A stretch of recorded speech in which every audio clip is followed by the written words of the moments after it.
అమ్మా ఏంటమ్మా ఇక్కడ ఆలయ ప్రభావతి గారు ఇక్కడ ఇండిపెండెంట్ గా పోటీ చేస్తున్నారు జమ్మలమడుగు నియోజకవర్గంలో. ఈసారి వాడు గెలుస్తా అంటారు ఇక్కడ? గెలుస్తారు సార్. ఎందుకు గెలుస్తుందమ్మా? ఎందుకంటే ఆమె మీద మాకు నమ్మకం ఉంది. మాకు ఏదైనా పని చేస్తా అంటది, మాట మాత్రం తీసేది సార్. ఆ నమ్మకంతో మేము చెప్తాము. ఏ పని కావాలన్నా చేసి పెట్టారు, ఏ పని కావాలన్నా చేస్తా అంటారు. ఇంత ముందు మీకు ఇక్కడ ఏమైనా పని ఏం చేసిందమ్మా? ఇప్పుడు దర్గా కట్టించింది కదా సార్. దర్గా కట్టించింది. ఇంతకు ముందు ఆమె నిలబడతా అన్నప్పుడు ఏదైనా చేస్తా అన్నది, కానీ అప్పుడు ఛాన్స్ లేదు, ఇప్పుడు ఛాన్స్ వచ్చింది. ఏదైనా చేయవచ్చు అని మేము నమ్ముతున్నాం. ఆవిడకి సపోర్ట్ ఆవిడనే గెలిపిస్తారు? ఎస్. అన్న ఏంటి ఇక్కడ జమ్మలమడుగు నియోజకవర్గంలో ఇక్కడ ఆలయ ప్రభావతి గారు ఇక్కడ ఇండిపెండెంట్ అభ్యర్థిగా పోటీ చేస్తా ఉన్నారు. ఇక్కడ ఆవిడ గెలుపు ఎలా ఉండబోతుంది? బాగానే ఉంటుంది. మార్పు అయితే చాలా మార్పు వస్తుంది. ఒక పారి వస్తే మేలు ప్రజలకు అనేది సేవ అనేది చేసుకోవాలనేది ఉండాలి. ఇంకోటి లంచాలు లేకుండా తీసుకోకుండా చేయాలని ఉండాలి. ఎందుకన్నా ఆవిడ వస్తేనే బాగుంటది మేలు అని ఎందుకంటున్నారు? ఇక్కడ ఆమె పనులు చేసిన విధానం బట్టి ఉండాలి. ఆవిడేంటి మీ గ్రామాలకైనా మంచి చేసింది? ఇక్కడ బాగా మంచి పనులు చేసింది. ఏం చేసింది మీ గ్రామానికి? ఒక దేవాలయాలు గాని ఇట ఒక బోర్లు గాని ఇటాటన్ని మంచి పనులు చేసింది. ప్రతి ఒక్క మనిషి వస్తే నాతో కాదు అనే వ్యక్తి కాదు మేడం, కానీ ఎంతో వరకు సాయపడతా చేస్తా వస్తుంది. అయితే ఇక్కడ ఆవిడ గెలుస్తుంది, ఖచ్చితంగా గెలుస్తాయి, సపోర్ట్ చేస్తాం. ప్రభావతి గారు ఇక్కడ పోటీ చేస్తా ఉన్నారు. మరి ఇక్కడ ఆవిడ గెలుపు ఇక్కడ ఎలా ఉండబోతుంది అన్న? గెలుస్తుంది సార్.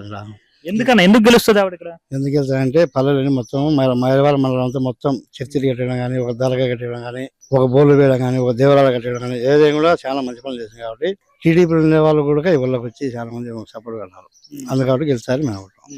టీడీపీ వాళ్ళు, వైసీపీ మొత్తం అంటే పార్టీ తరపునే కాదు, పార్టీ అనేది కాదు, ఆమె మంచి చేస్తుంది.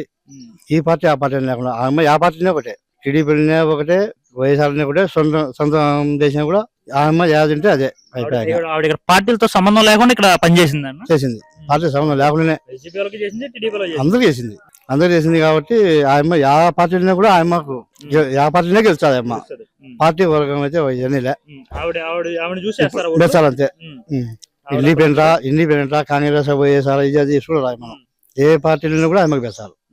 ఈ పార్టీ అనేది లే ఆమెకు, ఎక్కడ ఉంటే ఆమెకు గెలుపు. బాబా ఏంటి ఇక్కడ మరి జమ్మలమడుగు నియోజకవర్గంలో ఈసారి ఇండిపెండెంట్ అభ్యర్థిగా, స్వతంత్ర అభ్యర్థిగా ప్రభావతి గారు పోటీ చేస్తా ఉన్నారు. ఇక్కడ ఆవిడ గెలుపు ఎలా ఉండబోతుంది? గెలిపేయాలంటే మేము ఉండేది. ఎందుకు గెలిపేయాలనుకుంటున్నారు? మాకు నీళ్లు లేకుండా నీళ్లు వేసింది. ఎప్పటికైనా అమ్మ ఇక్కడ ఏడు చెప్తే అక్కలకే బేయాలని మేము రెడీ అయినాం. అది కథ. ఖచ్చితంగా మీకు నీళ్ళు లేనప్పుడు నీళ్ళు ఇచ్చింది, నీళ్ళు లేనప్పుడు నీళ్ళు ఇచ్చింది.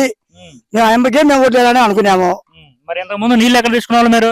ఎక్కడ చాలా దూరంగా పోయి తెచ్చుకుంటున్నాం, పనులు విడిచిపెట్టి ఎత్తుకుంటున్నాం. అది కొత్త ఆమె మంచిగా పోయి మాకు వేసింది రచనంగా.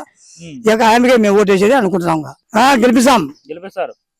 రేపు గెలిస్తే ఖచ్చితంగా ఇక్కడ మంచి చేసిద్ది అంటారా? మంచి చేసింది అంటాము. గెలిచిన అనుకుంటాము. మాకు మంచి చేసింది, ఆమె గెలుపు.